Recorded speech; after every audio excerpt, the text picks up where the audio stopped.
예수님. 네, 성탄절이 지난 지가 한참 된 것 같아요. 불과 얼마 안 됐죠? 이렇게 기억 속에서는 좀 아련한 느낌이 있는데, 그러나 벌써 사실 성탄은 채 한 달도 지나지 않은 상태입니다.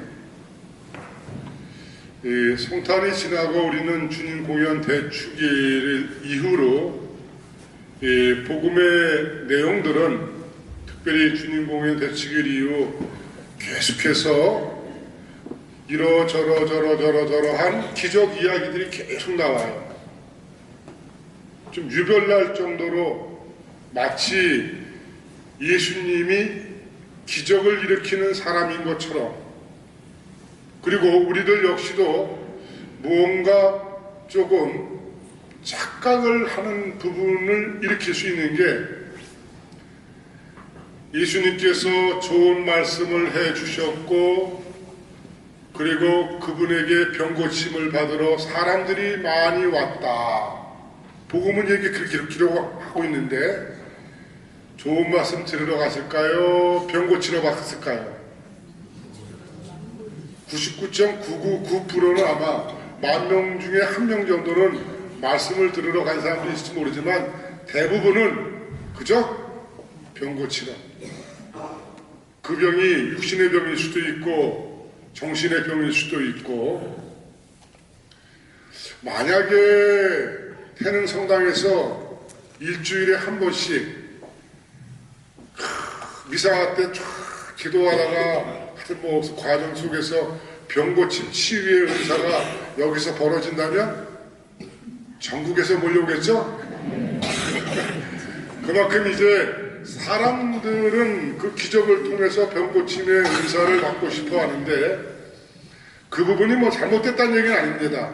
저 역시도 마찬가지로 뭐 누르지에 몇 번 가면서 그런 어떤 은총을 저 역시 청했으니까, 거의 뭐 99.9999%는 누구나가 다 크고 작은 내적 외적 병을 가지고 있는데, 자칫하면은 그 기적을 원하는 우리들의 마음이 그 기적 자체에만 머물고 만다면, 우리는 예수께서 이 세상에 오신 목적과 우리에게 전하고자 하는 메시지 내용을 잘못 알아들을 수 있다 없다?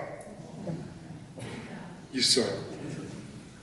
그러니까 오늘 복음의 마지막에도 예수께서 기적을 일으키고 나서 제자들은 예수님을 믿게 되었다 라고 기록은 하고 있는데, 제가 볼 땐 거짓말입니다.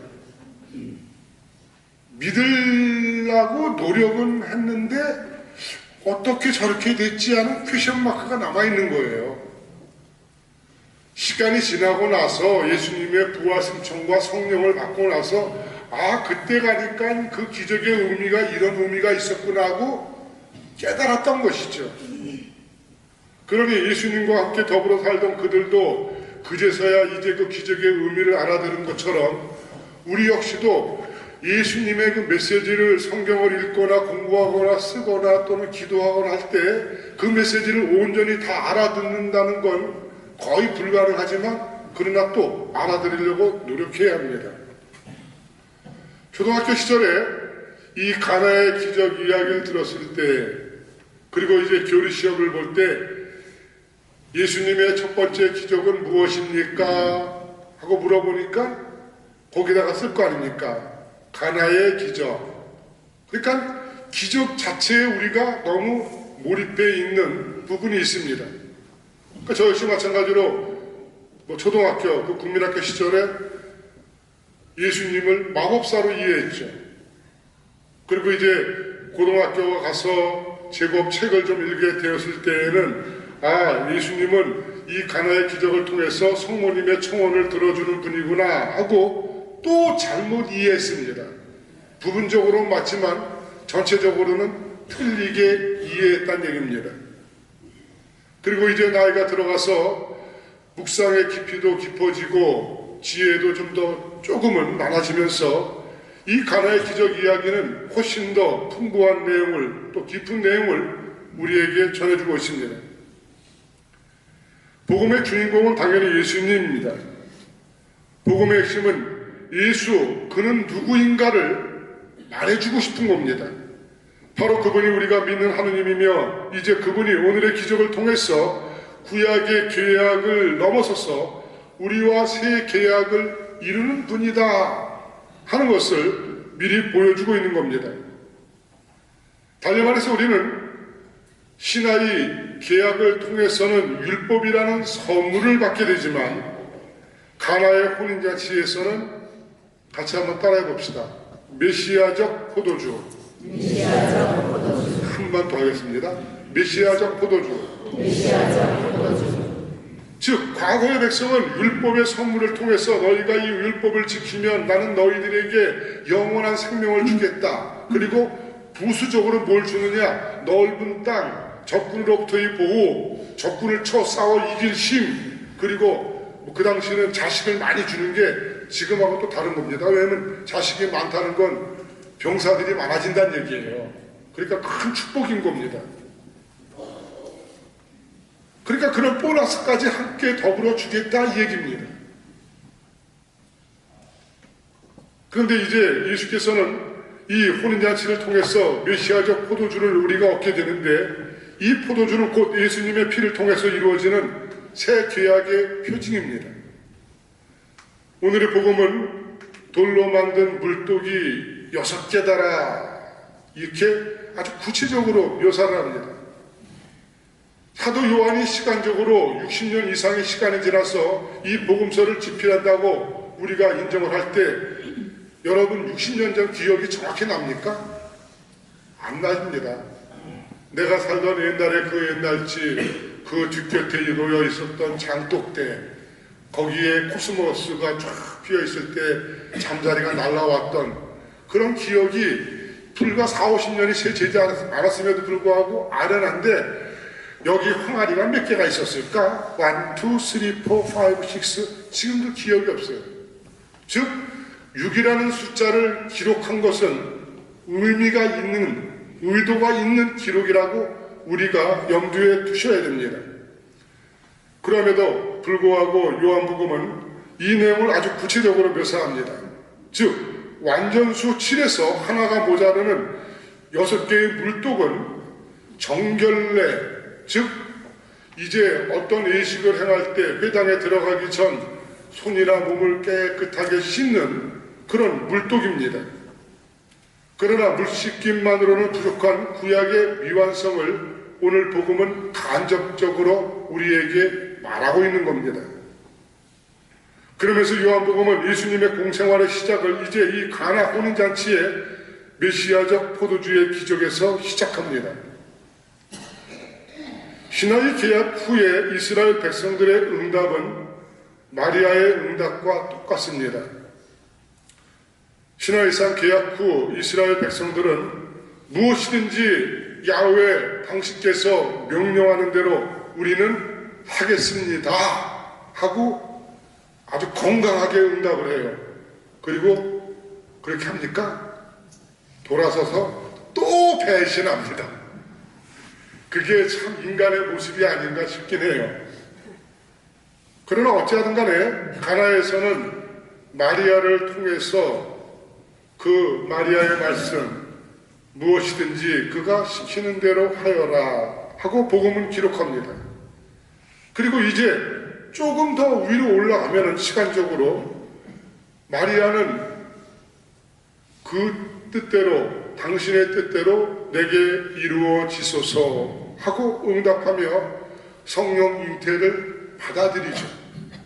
그러기 때문에 바로 그 어떻게 보면 나자렛 촌 여자가 그 어린 나이 14-15밖에 안 된 여인이 이제 우리의 어머니, 거룩한 어머니 성모님으로 이 교회의 한 자리에 우뚝 선 우리 신앙의 모범 또 모델이 될 수 있는 것입니다.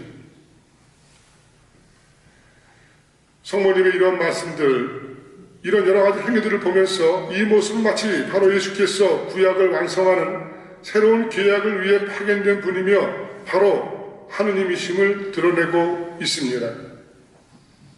요한복음은 일종의 지식인들을 위한 그리고 유대계 및 그리스계 계통의 지식인들을 위한 복음서입니다.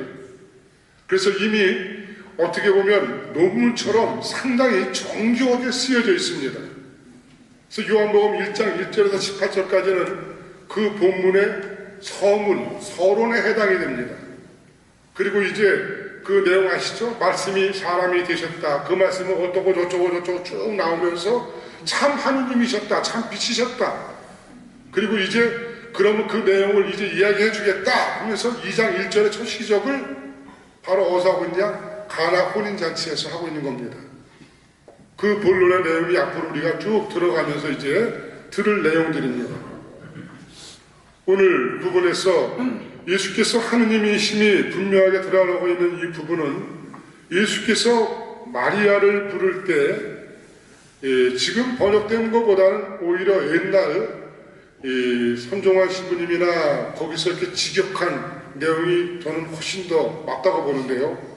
어떻게 번역이 되어 있냐면 여인아 그것이 나와 무슨 상관이 있느냐 아직 나의 때가 되지 않았다. 그 번역이 훨씬 더 원어 성서에 가까운 직역입니다. 마리아는 어찌됐든 간 예수님의 육신의 어머니입니다. 그런데 그 어머니를 여인아 하고 불어먹는 막대 먹은 아들, 자식이 어디 있겠습니까? 더더군다나 예수님이라면. 그럼에도 요한복음이 굳이 어머니여 라고 기록하지 않고 여인아 하고 기록하는 것은 그 여인이 이스라엘 백성, 곧 하느님 백성 전체를 지칭하며 동시에 마리아께서 구약과 신약의 다리 역할을 하시며 이제 하느님 영광이 드러나는 시작의 때가 되었음을 바로 마리아를 통해서 드러내고 있는 것입니다. 바로 여기에 성모님의 위대한 역할 함께 하고 있는 겁니다. 사랑하는 여인이 나와는 절대 변해서는 안 되듯 가나 혼인잔치에서 우리는 하느님이신 그분과 혼인관계에 들어갑니다. 그리고 물이 술로 변하듯 미완성의 시대가 예수 그분으로 말미암아서 새 계약의 시대로 들어갑니다.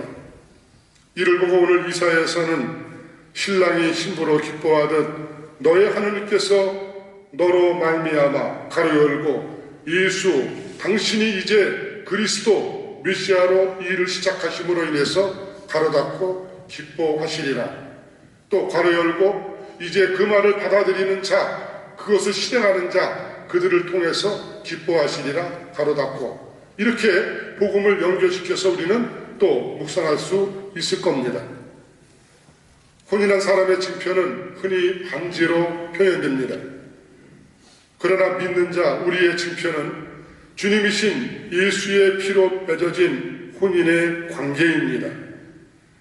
예수께서 구약의 물을 신약의 포도주로 변화시키듯 물과 같은 우리를 포도주로 변화시켜 주시기를 기도하면서 성모님의 말씀처럼 무엇이든지 그가 시키는 대로 하여라 하는 이 말씀, 바로 이것이 오늘날 이 교회 안에도 또 우리에게도 필요한 말씀입니다. 바로 여기에 순명의 정신이 있는 것입니다. 이것을 우리가 순종으로 명령으로 받아들인다면 우리는 하느님과 나와 지속적인 그런 관계로 계속 맺어진다는 건 어려움이 있기 때문입니다. 그러하기 때문에 그 말씀을 그대로 다 받아들이고 또 실행한다는 건 참 힘든 일입니다. 그러나 그분이 주님이시고 또 주님의 말씀이시고 성모님의 말씀이시기 때문에 우리가 기꺼이 행할 수 있는 것입니다. 그러기 위해서 공동체 안에서 서로 격려하면서 예수께서 기적을 행하실 수 있도록 세상이라는 빈 항아리에 물을 채우는 우리 자신 되기를 결심하고 또 그 은총을 구하면서 이 미사를 봉헌합시다. 아멘.